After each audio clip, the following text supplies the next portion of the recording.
The day I came back to the States, the sky above Boston was a dull pewter grey, heavy with the kind of clouds that felt like they were carrying more than just rain. My duffel bag dug into my shoulder, the fabric worn thin from years of travel, but it wasn't the weight of my belongings that slowed my steps. It was the weight of what was waiting for me. I'd been away for nearly a decade, working overseas in aviation strategy, consulting for militaries that didn't speak my language but understood my skills. I had seen things break, machines, missions, and people, but I'd never seen my own life collapse from the inside. I thought I was prepared for my return. I'd been warned that my father's health had taken a sudden turn, that he might not make it until I landed. But a part of me, stubborn, arrogant, or maybe just naive, believed I'd get to see him one last time. That belief shattered the moment my younger cousin met me at the arrivals gate with red-rimmed eyes. "He's gone," she said. No build-up, no gentle easing into it. Just 2 words and the bottom dropped out of my world. I didn't cry, not then, not when I hugged her, not when we drove through streets I hadn't seen in years, and not when we pulled up to the house that used to feel like my safe harbor.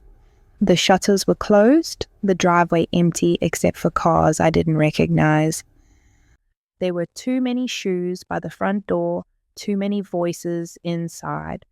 It didn't feel like home. It felt like a scene I'd walked into too late to change. Inside, I was greeted not with warmth, but with a cold, assessing silence from the people who now filled my father's living room. Lawyers, family friends, and most noticeably, my older brother, Ethan. He stood near the mantel like he'd been posing there all afternoon, hands folded behind his back. His expression somewhere between smug satisfaction and polite grief. "You missed the service," he said, as if it were a casual observation. "I landed an hour ago," I replied, my voice low. "I didn't have a choice." He shrugged, already turning his attention to the cluster of men in suits.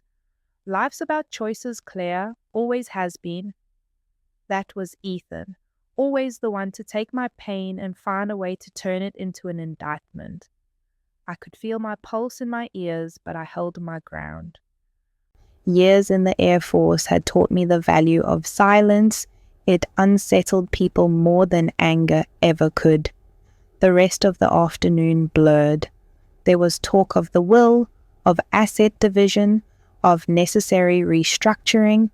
Now that Dad was gone, I kept noticing the way Ethan spoke over me, around me, as if I were just an accessory to the conversation, rather than his equal. It wasn't until I stepped into my father's study that the first real crack in me formed. The air in that room was thick with the scent of his cologne, the leather of his chair, the faint trace of old coffee. His desk was clean, too clean, and the photo of us from my graduation, one of the few times I'd ever seen him beam with pride, was missing. In its place was a neatly stacked pile of documents, paper-clipped together, my name printed in bold at the top. It was a copy of a psychological evaluation from years ago, the same one I thought had been buried in a sealed personnel file. Potentially unstable under sustained non-kinetic pressure. The phrase jumped out at me like a slap. I remembered the sting of it when I'd first read it, the way it had stalled my career, the way I'd fought to prove it wrong, and I remembered who had known about it outside the military. Ethan. The timing was too sharp to be coincidence. The leak wasn't new, it was just newly weaponized, and if he had placed it here, front and center, he wanted me to see it. He wanted me to know that before the ink on the will was even dry, he was already building a case against me. That night, as the rest of the house settled into the uneasy stillness of shared grief, I lay awake in my childhood bedroom. The evaluation burned into my thoughts. My father was gone. My place in this family was under siege. And my brother, the one who was supposed to share the burden with me, was sharpening his knives. I'd come home expecting to mourn. Instead, I was already preparing for war. The day everything broke didn't announce itself with thunder. It came disguised as a routine shuttle from Logan to LaGuardia, the kind of short hop where the flight attendants are still collecting cups when the descent starts. I booked it at midnight after the house emptied and the condolences dried up into the kind of quiet that makes you think you're the only person left awake. The probate attorney wanted a meeting in Manhattan first thing. Ethan had helpfully scheduled it without asking me, as if my calendar were an accessory to his plans.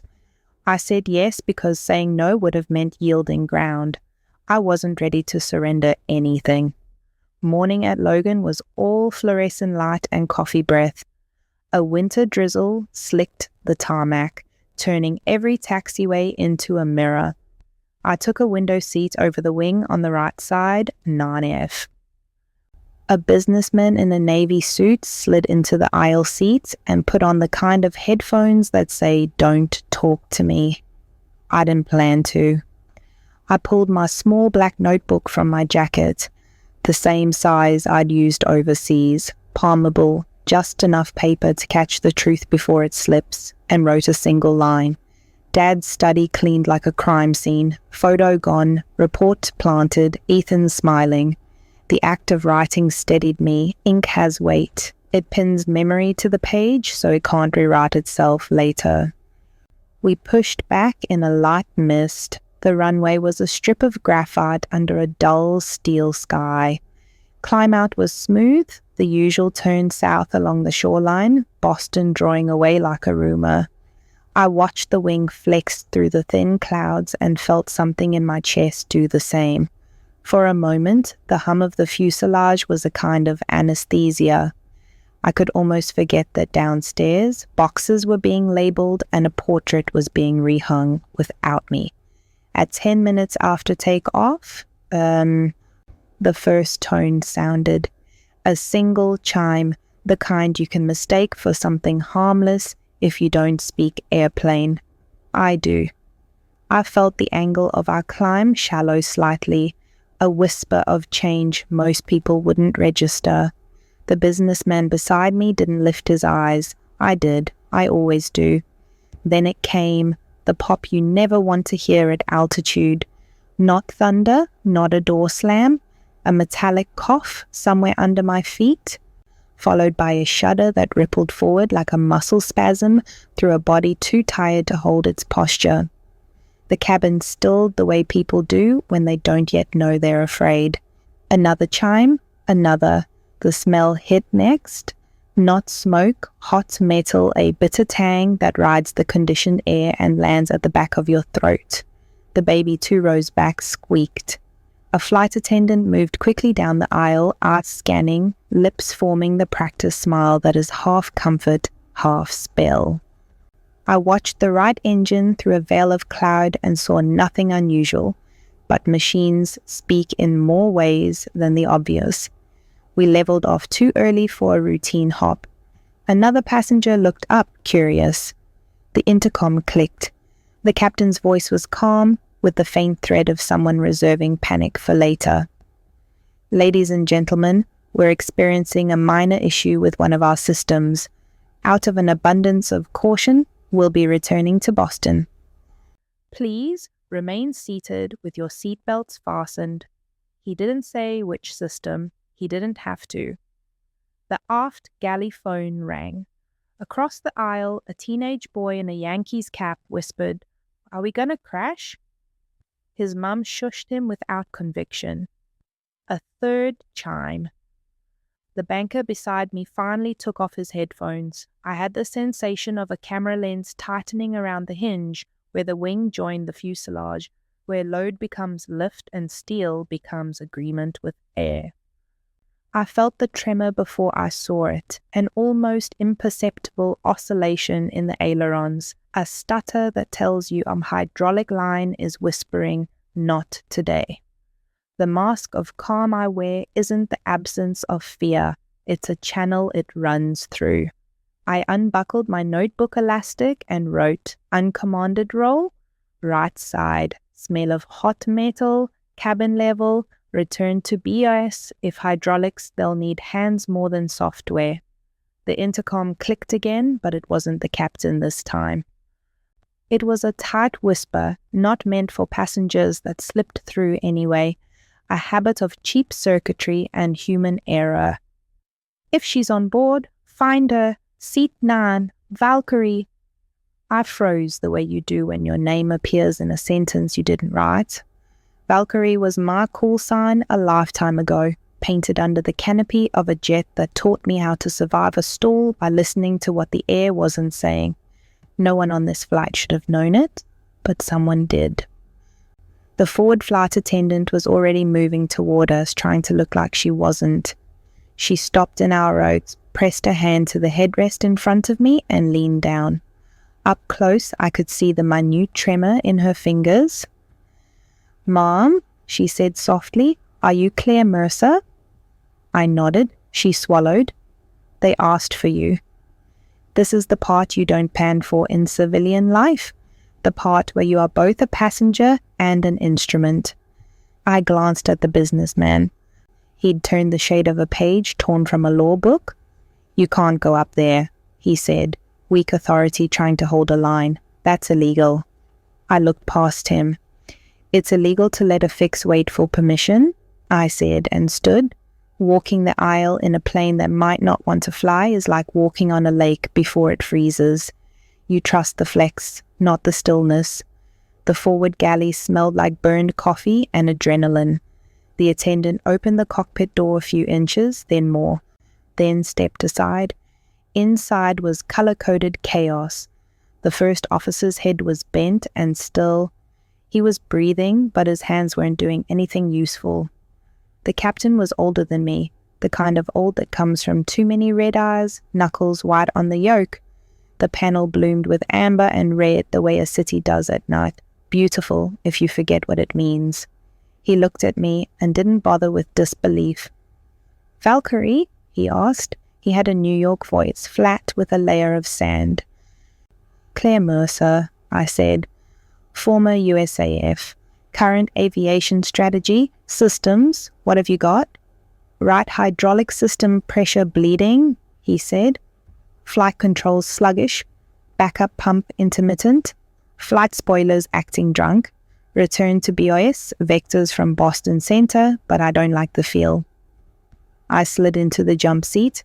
The first officer blinked and murmured something about nausea. I checked his oxygen mask, tapped his shoulder, then turned to the captain. "What's your bird?" 7-3, he said. 800, she'll fly, but she wants to fight. Manual trim wheel at my knee. Old friend. I took a breath and spoke the rhythm that settles hands and minds.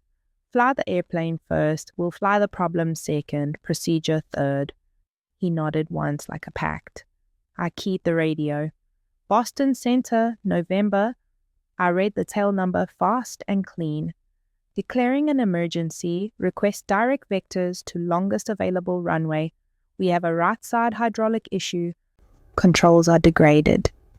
Boston Center came back like I knew they would, quick and clip.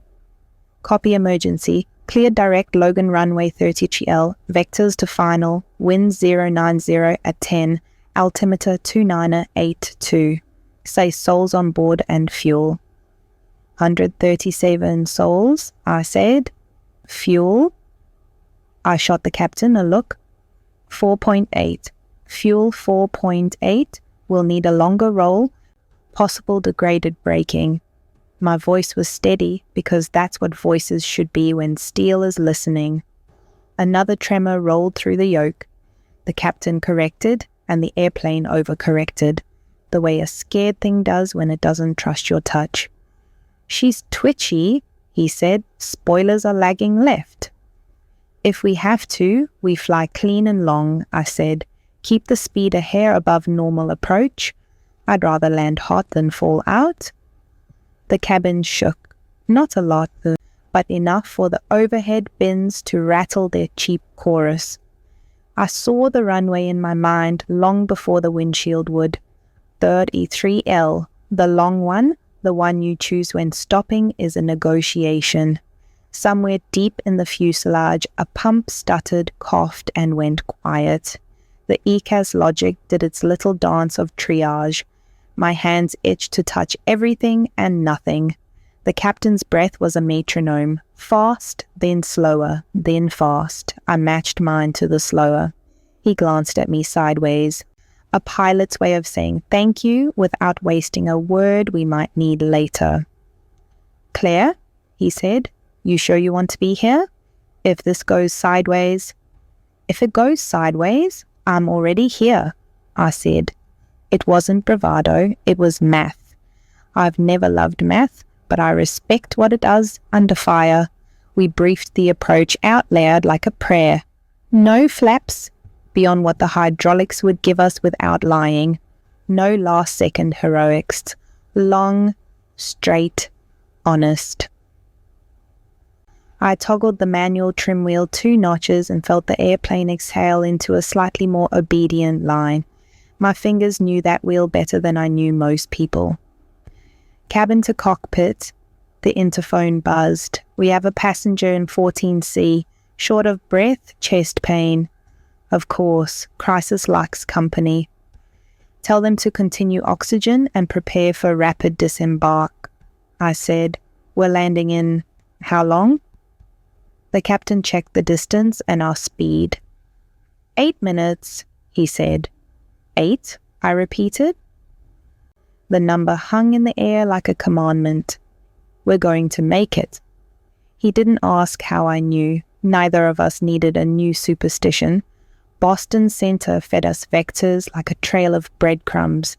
The shoreline swung into view beneath the cloud deck, grey-green and familiar. We intercepted final with room to breathe, which is to say, barely enough. The tower cleared us to land. I could hear the quiet in their voice too. Controllers get quiet when they care. Final is when lies try the loudest to get in. The ones that say you can cheat physics by wishing, that the runway will grow, that the wind is your friend. I pressed my palm to the panel for 1 second, the way you do with a nervous horse, and felt the vibration come back through the metal. "Okay," I said, not to the captain, not to the radio, to the machine. "We'll do this simple, we'll do this slow." At 500 feet, the airplane sagged right again. That little death wish hiding in the wing root. The captain's hand tightened. I put mine on the trim wheel and coaxed, not commanded. The sink rate steadied. The end of the runway rose to meet us the way it always does, faster than your heart wants, slower than your brain fears. We touched, not pretty, not the kind of landing that earns a wink from the jump-seater, but the mains bit, the nose settled, and the world turned from air to friction. The spoilers deployed like they just remembered their job. The brakes were a conversation, not a guarantee. Pressure, release, pressure, bringing 30 tons of steel and everyone's beating chest from flight back to earth. We slowed to a roll. The captain exhaled a lifetime in one breath. The tower's voice came back full of the human they can't show on frequency. "Great job, November. Exit when able, emergency vehicles standing by, fire trucks chased our shadow." The airplane smelled like heat and victory in equal measure. The businessman in 9E started to clap and then stopped, unsure if clapping at the edge of almost wasn't bad luck. I didn't clap. I didn't smile. My hands were steady because they had to be. The first officer blinked fully awake and stared at me like he'd met a ghost.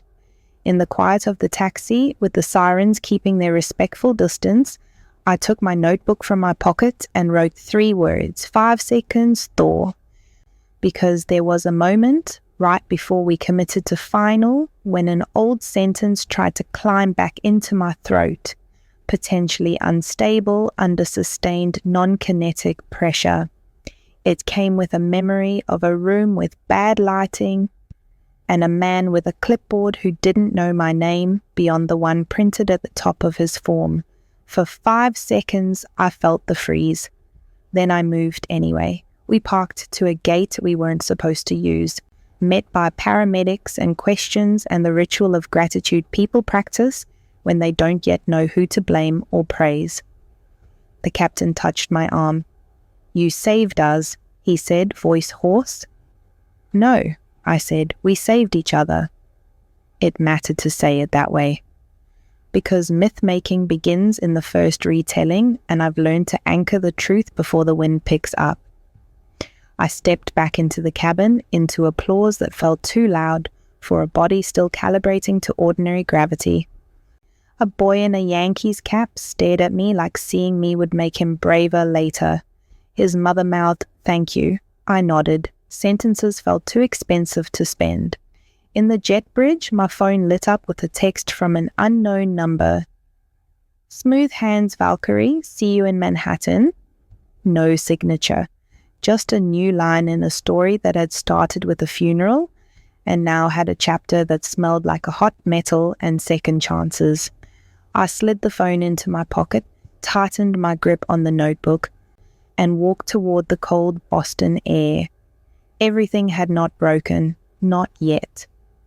But the crack was there, running through the day from end to end, shimmering with the promise that what fell apart could be remade into a shape I chose. Families have 2 faces. There's the one they show the world, smiles framed in Christmas cards, polite laughter at neighborhood barbecues, carefully posed stories for the benefit of friends. And then there's the one they keep locked away. In the dark corners of living rooms after guests have gone home, in the whispers that slip under closed doors, in the ledger of old grudges no one admits to keeping. The Mercers had mastered both. My brother Ethan was the golden child of our small Massachusetts town, captain of the debate team, president of the student council, and later the youngest partner ever at Walsh, Goldstein and Carter, a Manhattan law firm with a view of Central Park and a reputation for crushing anyone who dared to contest them. He looked like the kind of man mothers wanted their daughters to marry, square-jawed, clean-shaven, with a suit that never seemed to wrinkle. But behind that polish was a surgeon's precision for finding the soft spots in people and pressing until they broke. Growing up, Ethan and I were close enough to share secrets, but far enough apart in age for him to treat me like an audience, not an equal. He was 4 years ahead of me, already driving when I was still figuring out algebra, already in college when I was learning to march in perfect formation. Our father adored him, at least that's how it looked. But I learned early that admiration in our family was currency, and you paid for it with loyalty. I didn't pay. I chose the Air Force instead. That was my first betrayal in Ethan's eyes. He'd mapped out our future for both of us. Mercer and Mercer. The law firm he would run and I would support. The dynasty our father would fund. My choice to fly instead of file was, to him, not just a career decision, but a rejection of the plan that gave his life meaning. From the day I signed my enlistment papers, Ethan treated me like I'd joined the enemy. My mother, well, that's another story. She died when I was 16, cancer that came and went and came back faster. She was the buffer between us, the one person who could cut through Ethan's self-importance with a single raised eyebrow. Without her, the house became quieter, colder, and more dangerous for anyone who crossed him. And then there was our father, David Mercer, real estate magnate, investor, a man who could spot a good deal before the ink was dry. He built our family fortune with the same patience he used to assemble model ships in his study. Meticulous, exacting, always in control. He respected my discipline, but never quite understood my need for the sky. His pride in me was a quiet one, expressed in small gestures, a flight manual sent to my base overseas, a rare phone call before a deployment. But Ethan was his chosen heir. That wasn't a secret. It was an expectation carved into the walls of our home. When I came back for the funeral, I knew I was walking into his territory. The suits in the living room weren't just legal advisors, they were Ethan's allies. The tone was set the moment I stepped through the door. This was his stage now, and I was just a reluctant extra. What I didn't know, until the reading of the will, was how carefully he'd been preparing for this day. The will was straightforward on paper, an equal split of assets between us with significant charitable donations in our father's name. But straightforward means nothing in the hands of someone like Ethan. Within an hour, he was already suggesting a temporary restructuring, him taking control of the majority of liquid assets for strategic positioning, me receiving a fixed monthly disbursement until certain matters were resolved. Those matters were me. He had the leaked psychological evaluation ready like a trump card. Not in the open, not yet, but close enough that I could feel its presence in every conversation. I caught him glancing at me when the attorneys discussed fiduciary responsibilities, as if the words themselves were bait. The worst part? He wasn't alone. Some of our father's old business associates, men I'd known since I was a teenager, nodded along when Ethan spoke, as if my stability were already in question, as if my decade of flying combat missions and managing high-stakes operations meant nothing next to a single damning sentence on government letterhead. That's when I understood. This wasn't about money. This was about erasing me. He wanted the family legacy to be his, unchallenged. No siblings, no equals, no one to share credit or blame. And to get there, he turned my own past into a weapon, sharpened with his lawyer's tongue and his talent for performance. The irony? Ethan had never served a day in uniform, never once been in a cockpit when alarms screamed and the ground rushed up to meet him. His wars were fought in boardrooms with catered lunches and air conditioning. But in the theater of public perception, he knew how to make a decorated veteran look reckless. Over the next week, the gloves came off. I heard him on the phone late at night, using phrases like pattern of instability and unsuitable for asset management. I found copies of emails on the printer, correspondence with lawyers about preemptive measures in case I challenged him. He was building a narrative brick by brick, and he expected me to be too proud or too tired to stop him. But here's the thing Ethan never learned. The Air Force taught me patience. I know how to wait, how to listen, how to store every detail until the moment it matters. He thought I'd fight him in the open, where his connections and charm could work against me. He didn't realize I was already in a different kind of war, one where silence was a weapon and every insult was a data point. And as much as I hated to admit it, that day in the cockpit on the Boston shuttle changed more than just the passengers' fates. Someone on that flight had called for me by my old call sign. That meant there were eyes on me now, people who knew what I could do when the pressure was real, not manufactured for a courtroom. If Ethan wanted to build his case, I'd build mine. The difference? Mine would be made of truth. I just had to survive long enough to use it. You don't know what the bottom feels like until you've been there long enough to memorize the air. It's heavier, stiller, the kind of air that sticks to your skin and makes every breath feel borrowed. I thought I'd seen it overseas. Combat zones, stripped down outposts, places where the line between life and death was just a matter of timing. But that was different. In those places, you knew the rules, you knew the mission. Here, back home, the rules changed depending on who was speaking, and the mission seemed to be my erasure. The week after the will reading was a master class in quiet demolition. Ethan didn't shout, didn't make any overt move that could be called an attack. Instead, he chipped away at me in small, deliberate strikes. A conversation I wasn't invited to, a meeting rescheduled without my knowledge, bank statements delayed for verification purposes, all dressed up in polite language that made it sound like he was doing me a favor. The attorneys were the worst of it. They smiled as they asked leading questions, each one designed to box me into a narrative I didn't agree to.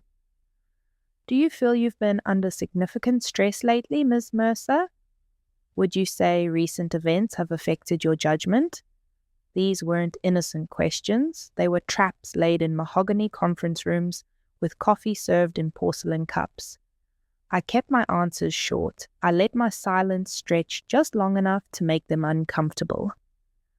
But the truth was, I could feel the ground shifting under me. The real hit came 3 days later.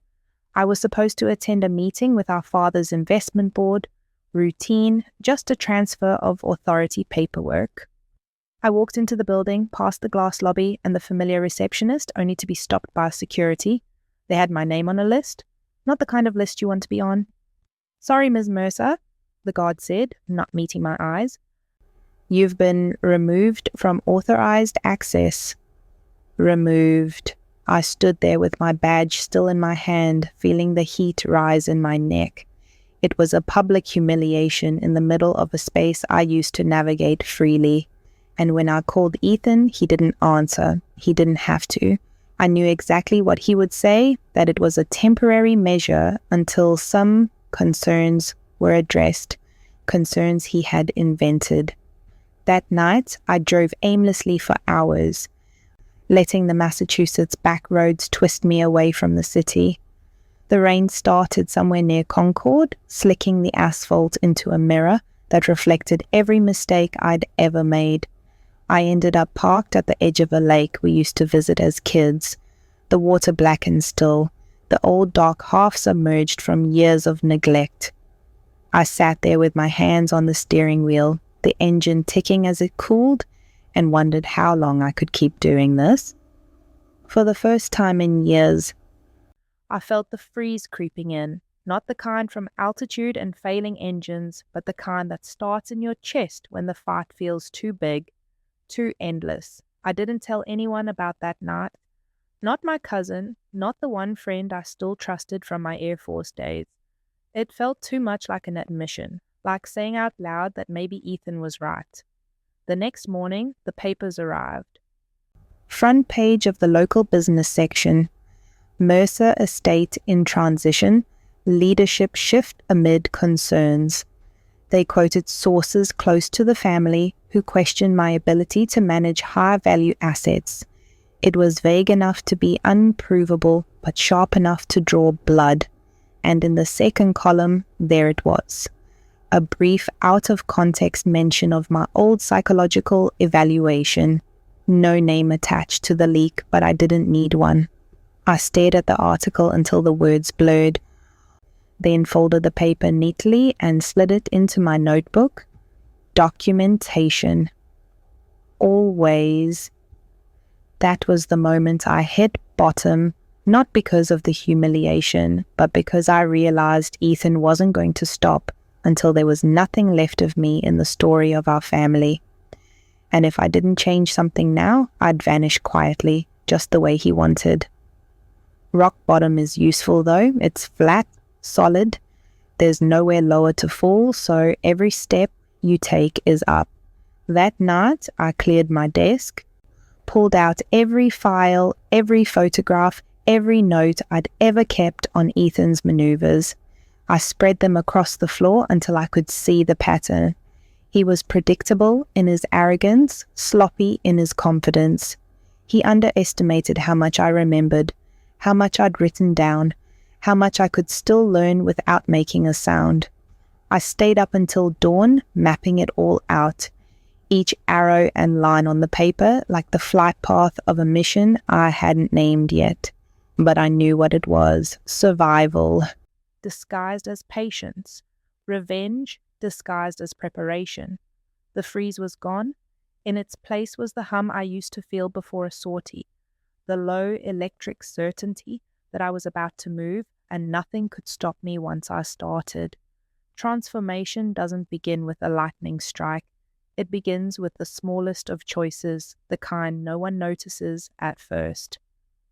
The morning after I mapped Ethan's every move across my living room floor, I woke up without that crushing weight in my chest.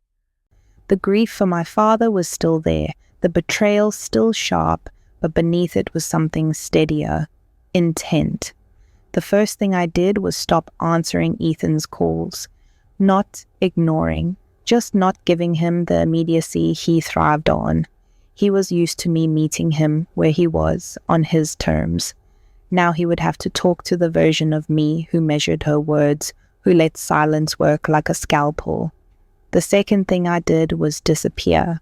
Not literally, I still attended meetings, still showed up to required events, but I stopped being visible in ways he could track.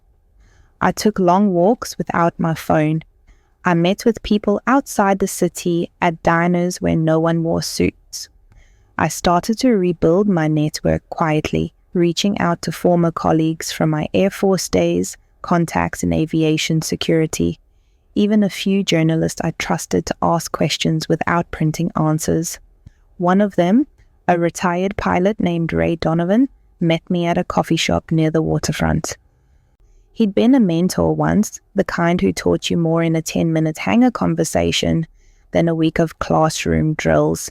He listened as I laid out what was happening, his eyes narrowing at the mention of the psychological evaluation leak. "You're playing chess against a man who thinks the board only has 8 squares," Ray said finally. "He's not stupid, but he's arrogant. That's his weakness. You use that, you'll win." It wasn't about winning yet, not in the courtroom sense. But I needed my footing back, so I went to work on myself. I started running again, early mornings along the Charles River, the mist rising off the water like a slow exhale.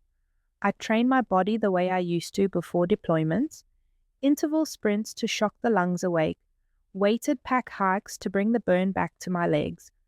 At night, I worked my mind, revisiting flight manuals, emergency procedures, tactical decision-making drills. Not because I thought I'd be in a cockpit again, but because those patterns made me sharp. They made me fast. And then came the simulator. Ray pulled some strings at a private training facility in Rhode Island, civilian pilots mostly, but with a couple of military-grade bays. The first time I stepped into the mock cockpit, my hands found the controls like they'd never left. We ran scenario after scenario, hydraulic failure, dual engine flameout, avionics blackout.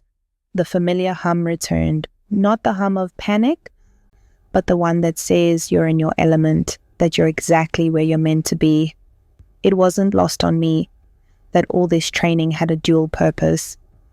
On the surface, it was about reclaiming myself, but in the back of my mind, I was building a case, proof that unstable under sustained non-kinetic pressure was nothing more than a phrase on paper, one that shattered under the weight of reality. 3 months into my self-imposed program, I saw the first crack in Ethan's armor. It came during a charity gala for one of our father's scholarship funds. I arrived in a simple black dress, no jewelry except for my dog tags on a thin chain. Ethan was mid-conversation with 2 board members when he spotted me. I watched his eyes flicker. Not surprise, not anger, but something closer to calculation. He hadn't expected me to look composed, strong. We exchanged polite greetings, the kind that would sound normal to anyone listening, but under it, I could feel the shift. He was used to me showing strain. That night, I gave him nothing. Later, as I was leaving, one of the board members pulled me aside. "It's good to see you here, Claire," she said.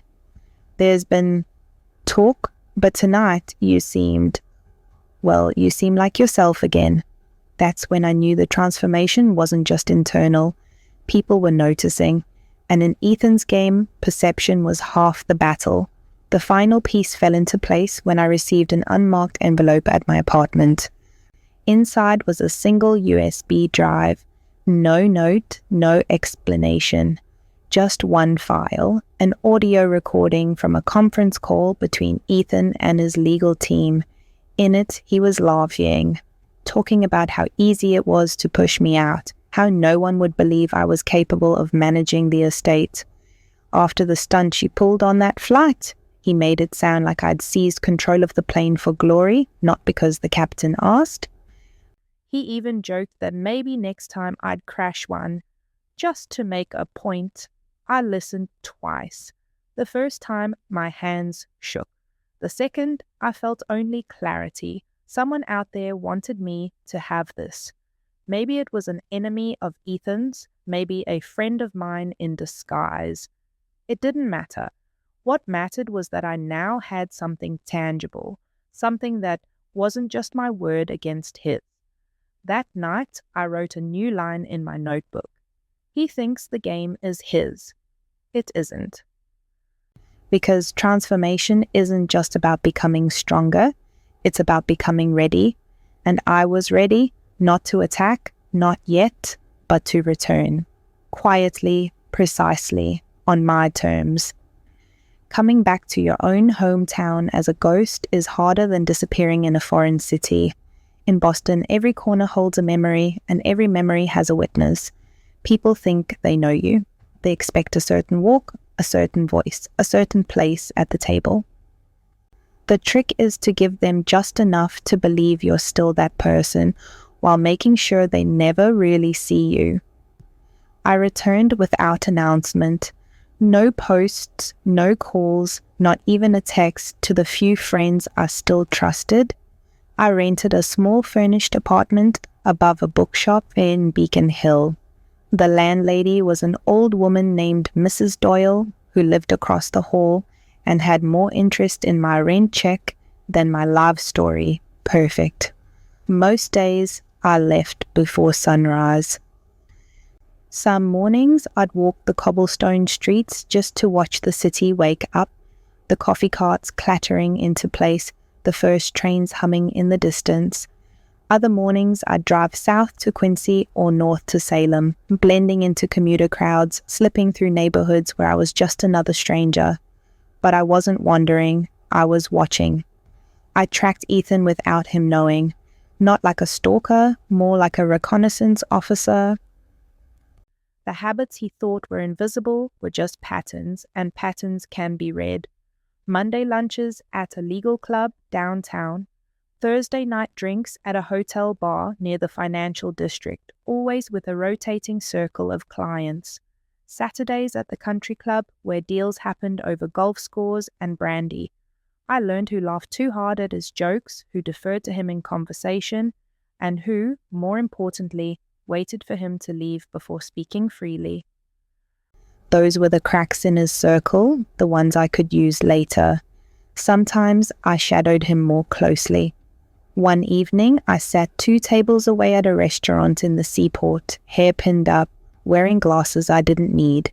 He was dining with 2 men I recognized from our father's old investment firm. They were discussing the estate, my estate, like it was an empty house they'd already stripped for parts. I caught fragments. Her absence is strategic. Better for optics. And Ethan's voice? Low and certain. She won't contest. She knows she can't win. I smiled into my wine glass. Let him think that. The real test of my invisibility came at a charity art auction. I knew Ethan would be there. He was on the host committee. I slipped in during the preview hour, dressed in muted grey, hair darker than he'd remember, moving like someone with no reason to be noticed. I positioned myself near the corner of the main gallery, close enough to hear him schmooze donors, far enough to keep the light off my face. He walked past me twice without a flicker of recognition. That was when I knew the ghost act was working. But my return wasn't just about surveillance. It was about re-establishing my presence where it mattered. Quietly, I began reconnecting with people my father had trusted, people Ethan had neglected, former pilots from the emergency response network, small business owners Dad had invested in quietly, a retired judge who'd once mediated a Mercer property dispute without taking a dime in fees. I didn't come to them asking for help. I came asking questions. How's business? How's the family? Do you ever hear from Ethan? I listened more than I spoke. And the more I listened, the more they began telling me things they hadn't told anyone else. Not because I was prying, but because I was present in a way Ethan never was. Every conversation was another thread in a net I was weaving. Slow, careful, invisible to the fish until it was too late. There were moments I had to fight the urge to move too soon. Once, after overhearing Ethan belittle me to a board member, saying I was playing soldier in civilian clothes, I almost stepped out of the shadow of the hotel lobby and told him exactly what I thought. But then I remembered ghosts don't haunt by shouting. They haunt by letting their presence be felt just enough to keep you looking over your shoulder. One night, while walking back from a meeting in the North End, I paused at the corner near Ethan's condo building. His lights were on, shades open. From where I stood, I could see him at his desk, phone pressed to his ear, pacing like a man who thought movement could hide the truth in his voice. I couldn't hear his words, but I could read his posture. Shoulders tight, head bowed slightly, the stance of someone on the defensive. I didn't stay long, just long enough to let the moment burn into my mind. The man who thought he controlled everything was starting to carry his battles home. That night, in my apartment above the bookshop, I opened my notebook and wrote one line: "A ghost doesn't knock. A ghost waits until the door opens on its own." And Ethan's door was opening. The first strike had to be surgical. No fireworks, no grandstanding, just enough to throw Ethan off balance, to make him question the ground he was standing on. When you've been in the military, you learn that the first shot isn't about ending the fight, it's about changing the terms. It started with the audio file, the one where Ethan laughed about pushing me out, twisting the story of the Boston flight into something ugly. For weeks, I kept it locked away, letting it grow heavier in my pocket, waiting for the right moment. The moment came on a Thursday morning when I knew he'd be in a closed-door meeting with the estate's investment board. I didn't walk into that meeting. I didn't have to. Instead, I had a friend, an old Air Force comms officer turned cybersecurity consultant, slipped the audio into the presentation deck Ethan was scheduled to show. Just 3 minutes of his own voice, playing after a slide titled Long-Term Asset Protection. No commentary, no identification of the source. Just Ethan, in his own words, mocking, minimizing, bragging. I wasn't there to see it, but I got the report from someone who was. The boardroom went dead quiet. One of the trustees pushed his chair back so abruptly it squealed across the floor. Ethan tried to laugh it off, claimed it was taken out of context, but the seed was planted. The kind of seed that spreads in whispers, in side conversations, in the subtle shift of people not quite looking you in the eye the same way anymore. 2 days later, I made the strike personal. I intercepted him at the downtown legal club, a place where reputations are currency and every handshake is a contract. He didn't see me until I was standing right in front of him. The surprise in his eyes was quickly buried under that politician's smile he'd perfected. "Claire," he said, smooth as glass, "to what do I owe the—" "I wanted to thank you," I cut in. My voice was even, quiet enough that only he could hear. "You've been working so hard to prove I can't handle pressure. That audio of you lying about the Boston flight? Perfect counterexample." "You handed it to me gift wrap?" His smile faltered for a fraction of a second. "Careful, little sister, making accusations without proof." "Oh, I have proof," I said, leaning in just enough for him to smell the hint of jet fuel that never seems to leave my skin. "And I'm not here to use it yet. I just want you to know it exists, So when you walk into your next meeting, you'll wonder who else has heard it. That was the thing about a first strike. It wasn't meant to destroy. It was meant to make the enemy start destroying themselves. Over the next week, I saw signs it was working. A contact at the investment firm told me Ethan had begun holding more private off-calendar meetings. He was checking his phone compulsively during lunches, leaving abruptly in the middle of conversations. And at the country club, I overheard one of his usual allies saying, "He's distracted lately." Still, I didn't push. A soldier who rushes the front too early is the one who doesn't come back. Instead, I made my presence known in subtle ways. Attending public events where Ethan was speaking, catching his eye across the room, nodding politely before walking away. Showing up at charity functions and chatting with donors he assumed were loyal to him, letting him see that I was rebuilding without telling him how. The real pressure came during a meeting he didn't know I was invited to, a small gathering of trustees overseeing the Mercer Scholarship Fund. Halfway through, one trustee asked me in front of everyone to share my perspective on long-term educational investments. I kept it sharp, informed, and professional. I saw the way Ethan's jaw tightened with every sentence. The board thanked me. No one asked him to comment. That night, I wrote in my notebook, "First strike landed." He's bleeding in places no one else can see. And this was just the beginning. There's a point in any operation where concealment stops serving you. The mask has done its job. The ghost act has unsettled the target. And now it's time to step into the light, because the reveal isn't just about truth. It's about control. The moment came sooner than I expected. It was at the annual Mercer Foundation Gala, the one event of the year where every major player in my father's network gathered under the same crystal chandeliers. Ethan always treated it like his personal coronation, a stage to parade donors, pose for photographs, and give the kind of speech that made him look like the inevitable heir. I'd planned to skip it, too public, too easy for Ethan to control the optics. But 2 nights before, I got a call from Ray Donovan. "He's announcing something big at the gala," Ray said. "And trust me, you'll want to be in the room when he does."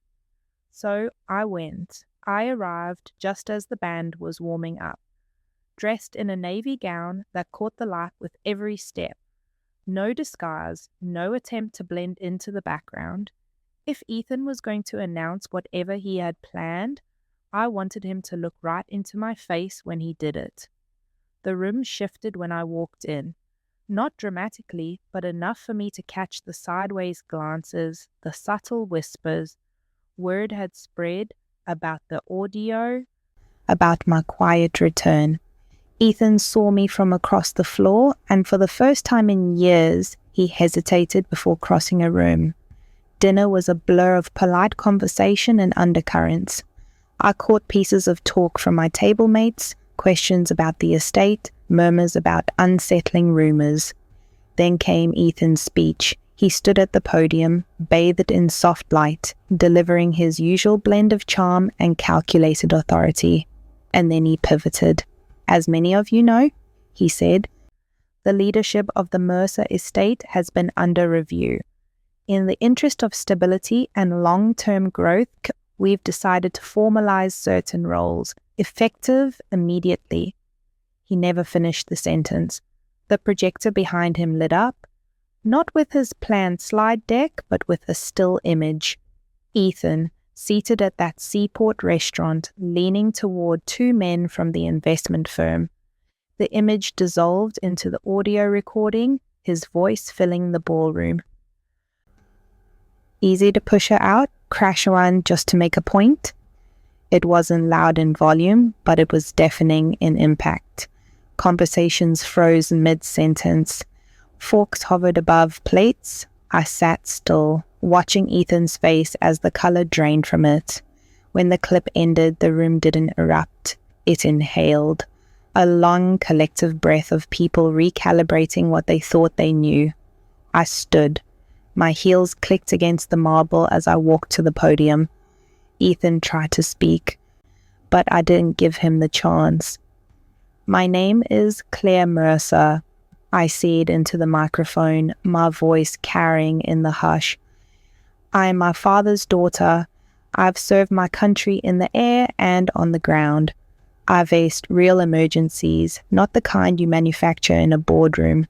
And when lives were on the line, I acted. Because that's what Mercers do when the stakes are high. We don't lie. We don't diminish the truth. We face it."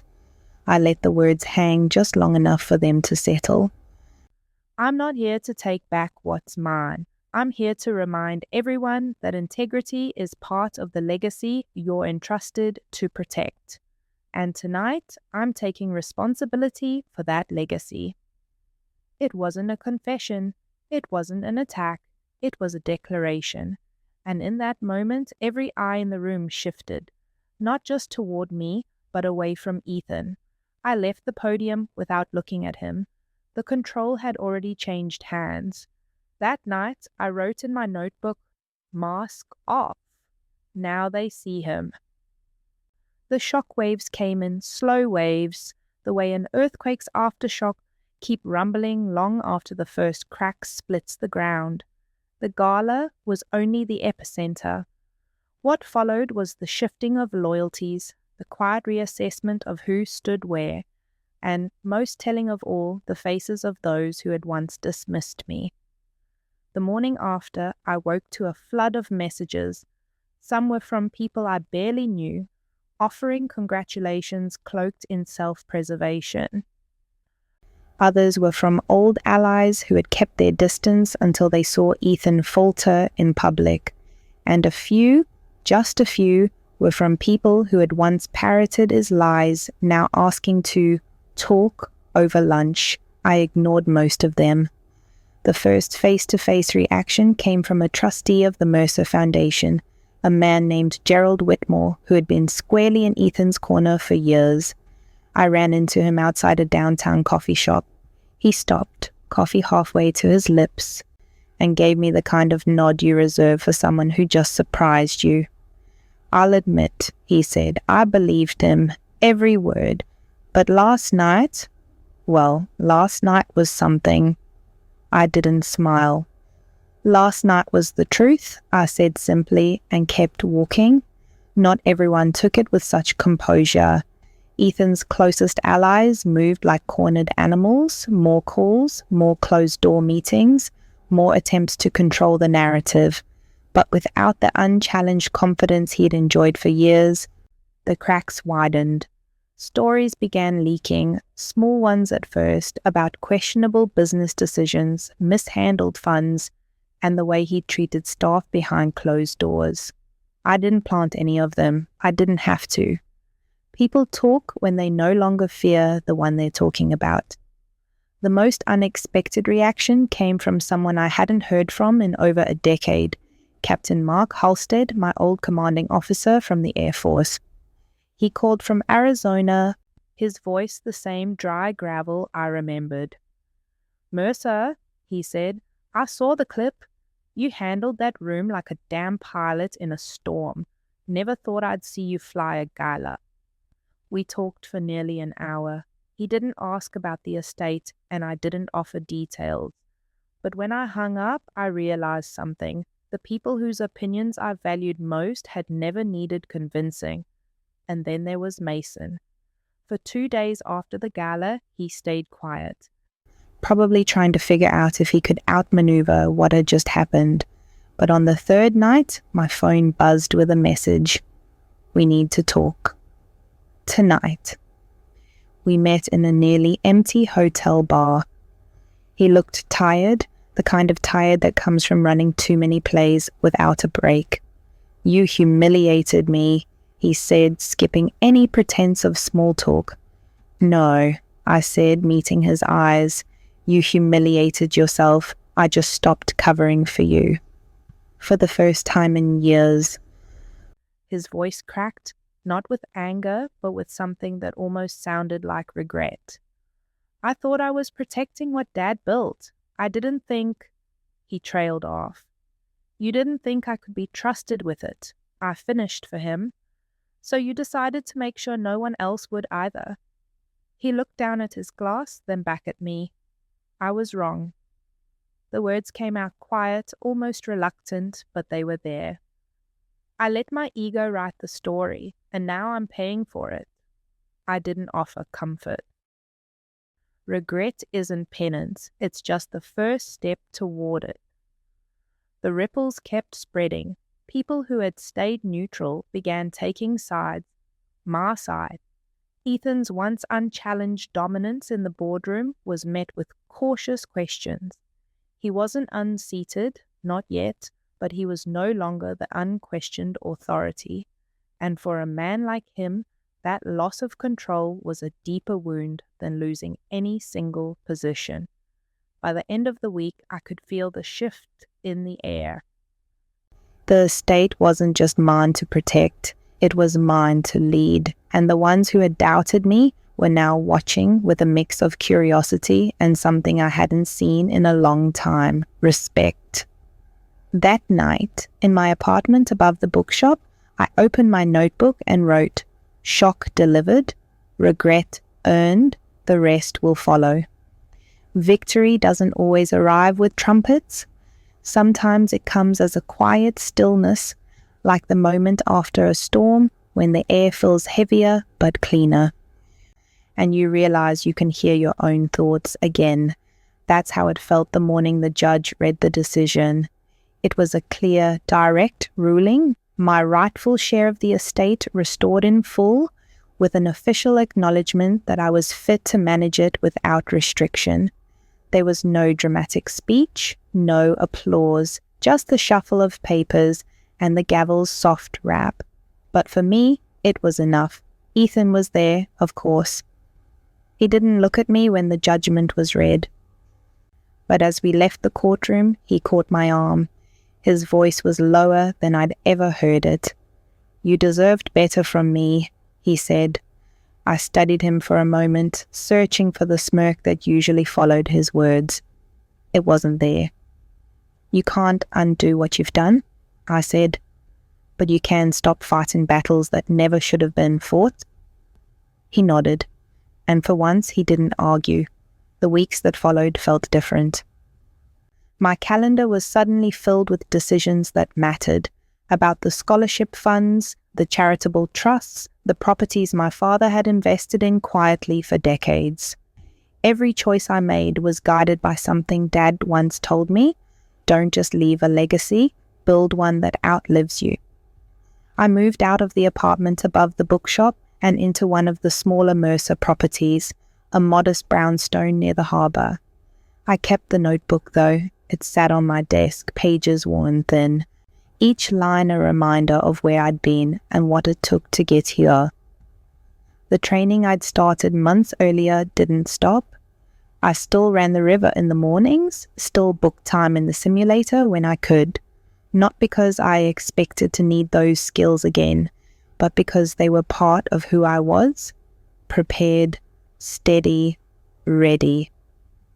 One evening, Ray Donovan came by with 2 glasses and a bottle of whiskey. We sat on the back porch, watching the harbour lights blink against the dark. "So," he said, "you won." I shook my head. I didn't win. I stopped losing. He grinned at that, raised his glass. "To stopping?" The last surprise came a month later. Ethan showed up at my door, not with an apology, not exactly, but with an envelope. Inside was a signed pledge, donating a significant portion of his own holdings to expand the Mercer emergency training program I'd started quietly after the court case. "It's not forgiveness I'm asking for," he said before I could speak. "It's a start." I didn't answer right away. Instead, I set the paper on my desk beside my notebook. "If you mean it," I said finally, "then it's a start." That night, I wrote the last entry in that particular notebook. Legacy is what you leave in other people's hands, not just what you keep in your own. Months later, at the first graduation ceremony for the training program, I stood at the podium and looked out at a group of young pilots, first responders, and volunteers, people who had learned to keep steady hands when everything around them shook. Among the crowd, I spotted Ethan, standing quietly at the back. He didn't wave, I didn't either, but our eyes met, and for the first time in years, there was no war in it. As the applause rose and the graduates tossed their caps, I felt something I hadn't in a long time. Not triumph, but peace. This wasn't about revenge anymore. It was about balance, about holding my own sky, no matter how turbulent. And in that still moment, I knew I'd keep building. Not because I had to, but because I wanted to.